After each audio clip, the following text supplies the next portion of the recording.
কাতারও এই একটা জিনিস ভালো লাগছে, সেটা কিতা জানেননি, যে আমি 5 ওয়াক্ত নামাজ যে পড়তাম পারলাম, আল্লাহর কাছে লাখ লাখ শুক্রিয়া। কারণ আমি দেশে থাকতে এরকম নামাজের সুবিধা এবং সুযোগ পাইলেও নামাজ পড়তাম না। আর কেন আমি এত হার্ড ওয়ার্ক করি, এরপরে নামাজ মিস করি না। সবাই আমার লাগি দোয়া করবা। আর বিশ্বরই একটা কথা কই, আমরা যারা যে কই ভাই কাপড় দোয়া নাই, এটা সমস্যা, আমার মিটিং আছে, আমার এটা আছে, আমি গরিব, আমি ভিক্ষা করিয়া খাই, নামাজ পড়ার সময় পাই না ভাই।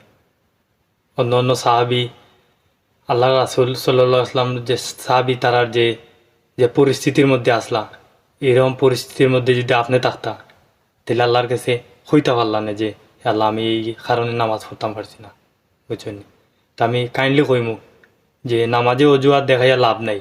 আপনি ভিক্ষা করিয়া খাইন আর রাজ প্রসাদে খাইন, আর আপনি যেটাই হইন, অবশ্যই অবশ্যই আল্লাহ তাআলা কোরআন শরীফ অনেকবার, অনেক হাজার বার পর্যন্ত হইয়া দিয়েছেন যে নামাজ অবশ্যই নামাজ পড়তে হবে।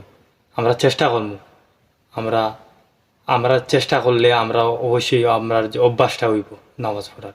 ধন্যবাদ। ভিডিওটা যদি ভালো লাগে থাকে, আর আমি ভাই বিশেষ করে অনেক হার্ড ওয়ার্ক করি, আমার লাগে সবাই দোয়া করবো। আর আমি যে 5 ওয়াক্ত নামাজ পড়ি, আমার মানে মনটা উজাড়, যে আল্লাহর কাছে লাখ লাখ শুকরিয়া। আল্লাহ, আমি জানি না আমার নামাজ কবুল হল কিনা, তবে ইনশাআল্লাহ আমি তো নামাজ পড়লাম। আল্লাহ তাআলা যেন আমার আশা এবং আমার নামাজের কবুল করেন। সবাই আমার লাগে দোয়া করবা। আসসালামু আলাইকুম ওয়া রাহমাতুল্লাহ।